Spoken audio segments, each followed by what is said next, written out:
नमस्कार, आप देख रहे हैं मीडिया नई सुबह का खास प्रोग्राम फेस टू फेस। मैं हूं हमवीर सिंह, हमारे साथ हैं कविता परवानी जी। आप तो जानते हैं भारत के कोने कोने में घूमते रहते हैं, ऐसे लोगों की तलाश करते रहते हैं जो समाज के लिए कुछ करते हैं।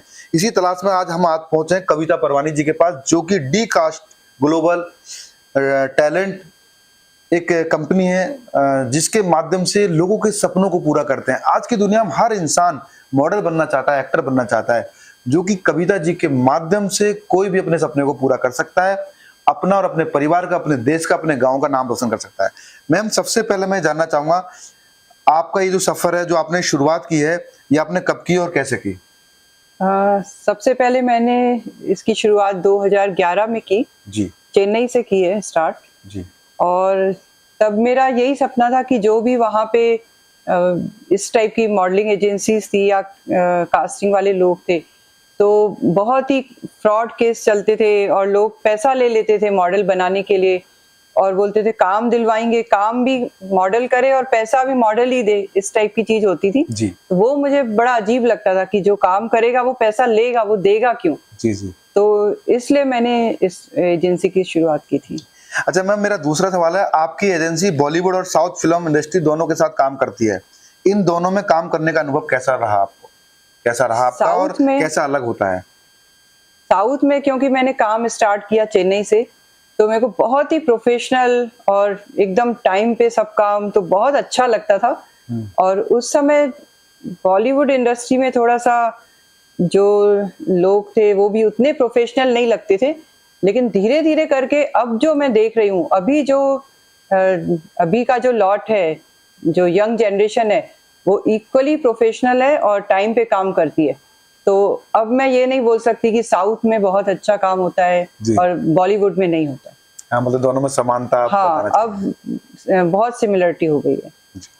अच्छा, किन किन तरह के टैलेंट्स और सेलिब्रिटीज के साथ जुड़ी हुई हैं आप?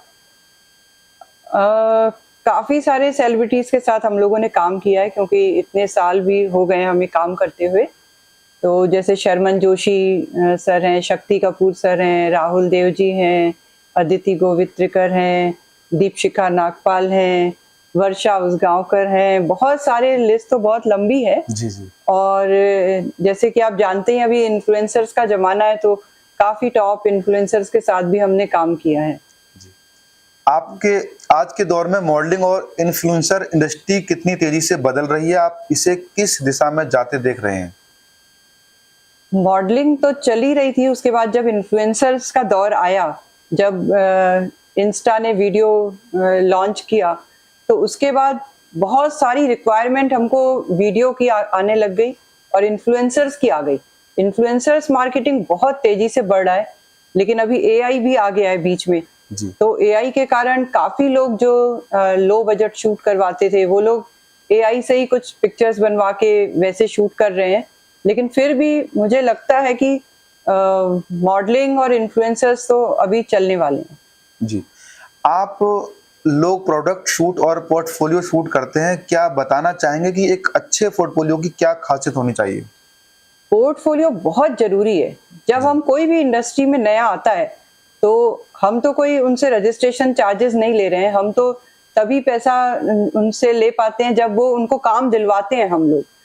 तो जब हम उनको बोलते हैं कि पोर्टफोलियो आप शूट करवा के आइए, क्योंकि हम लोग पैन इंडिया काम करते हैं, तो सबसे मिलना पॉसिबल नहीं होता और सबका हम लोग भी नहीं कर सकते हैं, तो वो कहीं से भी करवा के आ सकते हैं। लेकिन पोर्टफोलियो इसलिए जरूरी होता है, और एक बहुत बेहतरीन पोर्टफोलियो, जितना अच्छा पोर्टफोलियो होगा, क्योंकि जब भी कोई रिक्वायरमेंट आती है तो वो डायरेक्टर या क्लाइंट या ब्रांड, प्रोडक्शन हाउस, जिसके भी थ्रू आती है, तो सबसे पहले हम उनको मॉडल्स का फोटो भेजते हैं या एक्टर का फोटो भेजते हैं, तो उसी के थ्रू ही उनका सिलेक्शन होता है। तो फर्स्ट सिलेक्शन जो है वो फोटो के थ्रू होता है। तो वो आप समझिए कि आपकी, जैसे आपको आईटी में जॉब चाहिए तो आपको इंजीनियरिंग की डिग्री चाहिए, तो इसी तरह यदि आप मॉडलिंग या एक्टिंग में आना चाहते हैं तो पोर्टफोलियो जरूर होना चाहिए।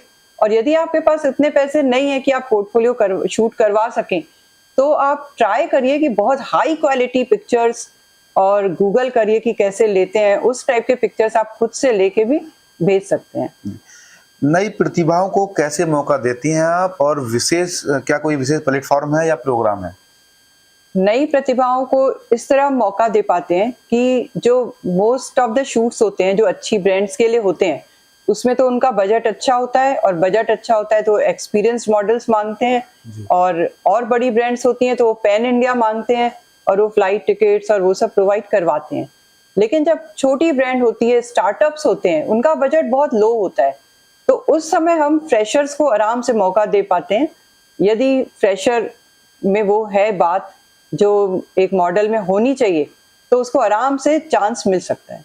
जी, मेरा दूसरा सवाल है मैम, कास्टिंग के दौरान किन किन बातों का ध्यान रखा जाता है ताकि सही टैलेंट सही प्रोजेक्ट के लिए चुना जा सके?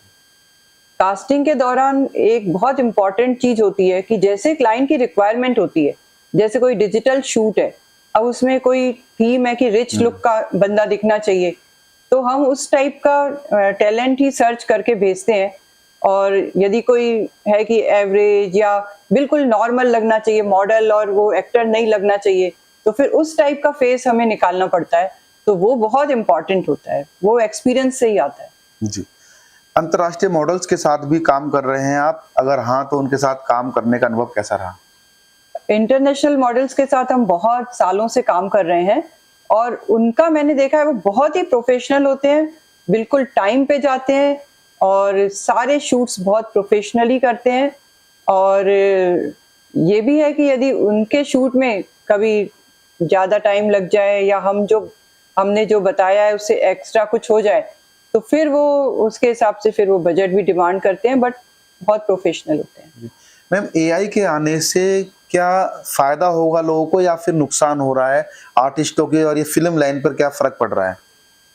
एआई के आने से सर्टेनली नुकसान ही होगा, क्योंकि काफ़ी चीज़ें जो लो बजट के शूट्स होते हैं वो एआई से लोग फोटो भी बनवा लेते हैं, और उनके थ्रू वो काम करवा लेते हैं जो मॉडल के थ्रू होना चाहिए, तो एआई के आने से नुकसान होगा। जो लोग इस क्षेत्र में आगे बढ़ना चाहते हैं उनको आप क्या सुझाव देना चाहेंगे, क्या मैसेज देना चाहेंगे?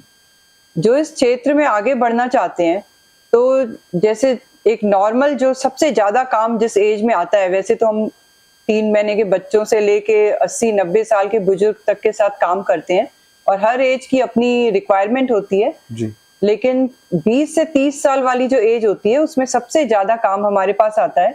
जैसे उसमें ई कॉमर्स शूट्स हैं और प्रिंट शूट, कैटलॉग शूट, वो सब उसी एज ग्रुप के लिए आते हैं।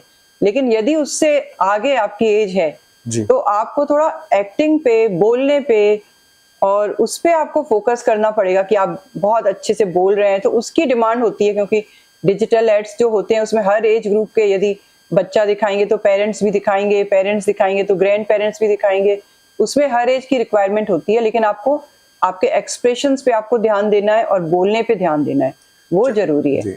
चलते चलते देशवासियों को क्या मैसेज देना चाहेंगे?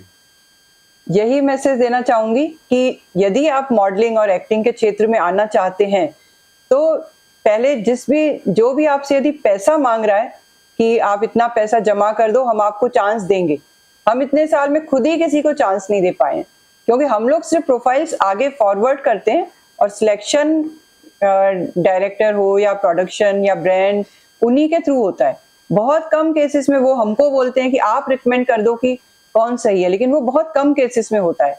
तो आप कोई भी यदि पैसा मांग के पूरा काम दिला देगा, तो मुझे नहीं लगता कि पैसा लेके कोई भी आपको काम दिलवा सकता है।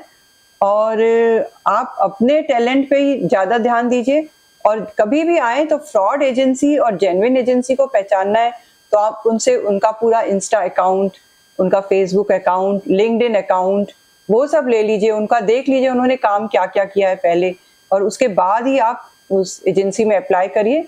लेकिन पैसा कभी भी किसी को भी मत दीजिए। धन्यवाद हमसे बात करने के लिए। Thank you so much. तो ये थी आज की हमारी खास मेहमान कविता पारवानी जी। फिर आऊंगा किसी खास मुद्दे पर बात करने के लिए किसी खास मेहमान के साथ। देखना न भूलें फेस टू फेस। मैं हमवीर सिंह।